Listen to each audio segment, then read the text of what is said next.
Olá, sejam todos muito bem-vindos ao Vida Europa. Eu me chamo Adriana Ribeiro Maia, sou jornalista e, sobretudo, contadora de histórias que vive em Viena, capital da Áustria, faz mais de 20 anos.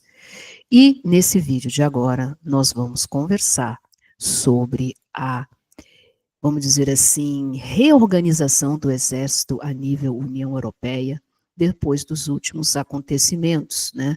No caso, o Donald Trump, né, presidente dos Estados Unidos, retirando o apoio dos Estados Unidos à Ucrânia, apoio militar, e também supostas ameaças, né, que a Rússia poderia e também está se organizando para, inclusive, atacar a Europa, né, levando aí em conta de alguns textos que vêm circulando na imprensa, falando sobre, especialmente o editorial do Wall Street Journal, que sugere que há um acordo, entre aspas, entre Donald Trump, onde ficaria responsável pelas Américas, no caso, o Putin ficaria com a Rússia, e o Xi Jinping ficaria ali com os países na Ásia, né? Lembrando aí em conta que, no caso aí, nem o Trump, esses três líderes esqueceram de combinar com o resto do mundo, e o Trump em especial com seus eleitores, porque não foi isso que ele falou na campanha. Mas, antes que eu continue, aqueles recadinhos típicos de YouTube. Se vocês curtem histórias cotidianas Brasil e Europa, não deixe de se inscrever no canal, curtir e compartilhar. E nesse vídeo nós vamos mostrar para vocês um texto que me chamou muito a atenção, que é exatamente esse texto aqui, do principal jornal austríaco, o Krone Zeitung, né? Já está traduzido aqui para o português. A União Europeia involuntariamente passa de espectadora a jogadora, né? Lembrando que a guerra na Ucrânia já completou 3 anos, né? E até agora, vamos dizer que sim, não tem fim, né?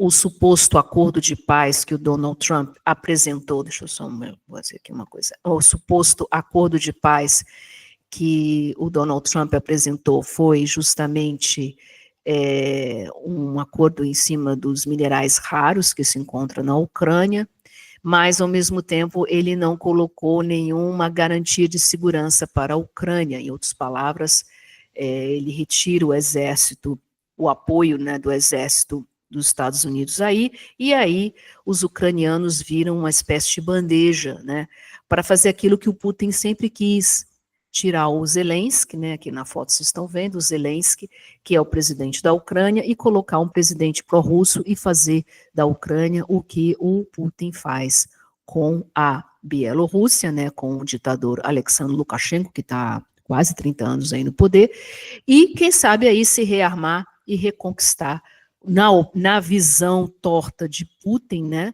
de reconquistar o que foi domínio da antiga União Soviética. Bom, vamos dar uma olhadinha nesse texto, né? É um texto muito forte, mais forte ainda porque é o principal jornal austríaco que publicou ele, que é o Krone Zeitung, traduzido do alemão português. O presidente russo Vladimir Putin quer expandir sua supremacia no continente europeu.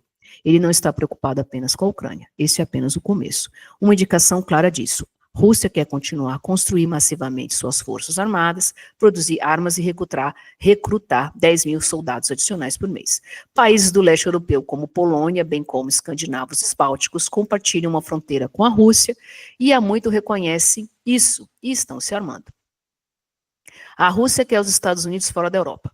A Rússia tem uma dupla visão estratégica. Os Estados Unidos fora da Europa, Donald Trump que está anunciando esse favor sem intervenção russa e, como resultado, o domínio político do continente europeu. Para conseguir isso, todos os meios de guerra híbrida continuarão a serem usados, como desinformação, manipulação de eleições, influência de grupos políticos marginais e até mesmo a destruição da infraestrutura crítica virtual e física, diz o brigadeiro Bertold Sandner, chefe do Instituto da Liderança Militar da Academia de Defesa Nacional, ao Krone Zeitung, que é o principal jornal da Áustria. Muitos países do antigo bloco oriental veem um perigo de Putin querer trazer de volta ao tiro da mãe russa, estão expostos a ataques híbridos muito mais fortes da Rússia do que do Ocidente. Seus sistemas políticos já instáveis estão mais desestabilizados. Exemplo disso é a Bulgária e a Romênia. Desde o escândalo entre o presidente ucraniano Volodymyr Zelensky, Trump e seu vice J.D. Vance, alguns no resto da Europa também acordaram. A pessoa se vê diretamente exposta ao perigo que emana da Rússia. Os Estados Unidos não estão mais no caminho com seu grande guarda-chuva nuclear. Cimeira de crise, né, que foi realizada ontem em Bruxelas, mostra claramente isso, e a reação da Noruega, que é membro fundador da NATO, mas que não é membro da União Europeia. Ou seja, aí vai haver não sei exatamente, né? Ou não sabe se o que o Trump vai decidir, se Estados Unidos vai permanecer ou não membro da OTAN, não se sabe, ou se vai surgir um outro nome, não se sabe.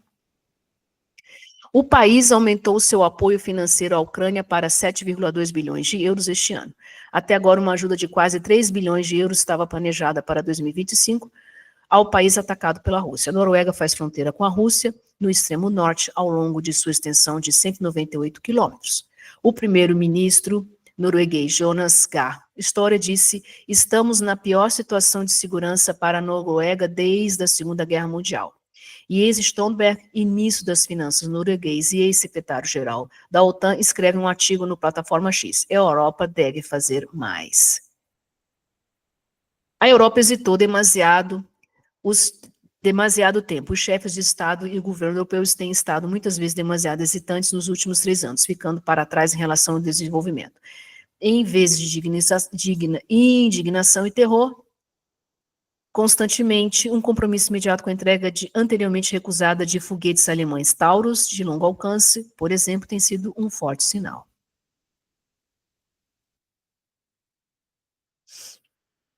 Donald Trump está determinado a colocar um crânio de joelhos para as cabeças da Europa, além de trazer a prometida paz, entre aspas, rápida.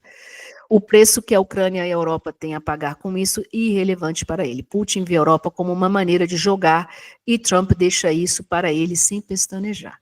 A Hungria se retira. Além da falta de capacidade militar, a Europa também deve lidar com crianças problemáticas como a Hungria.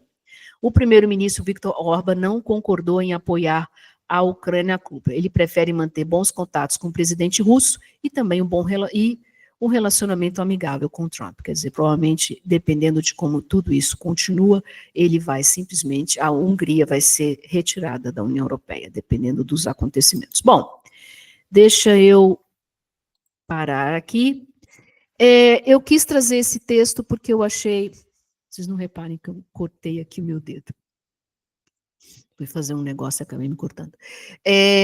Então, eu trouxe esse texto para vocês, é um texto muito forte, muito claro, eu acho que é um dos primeiros que eu estou vendo em alemão, é uma virada de chave muito séria, né?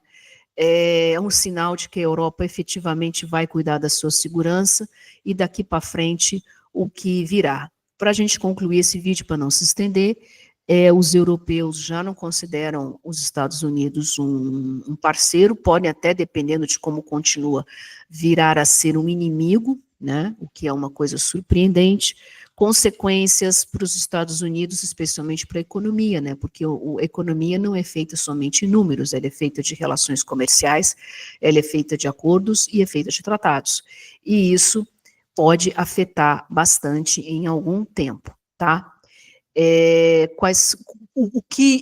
Como isso tudo vai continuar é totalmente imprevisível, mas uma coisa é certa, a gente vai ter que estar acostumado aos novos tempos bem difíceis que vem pela frente. Tá certo? Se vocês curtem histórias cotidianas Brasil e Europa, não deixe de se inscrever no canal, curtir, compartilhar, e nós nos vemos muito breve em um vídeo short live aqui no Vida Europa.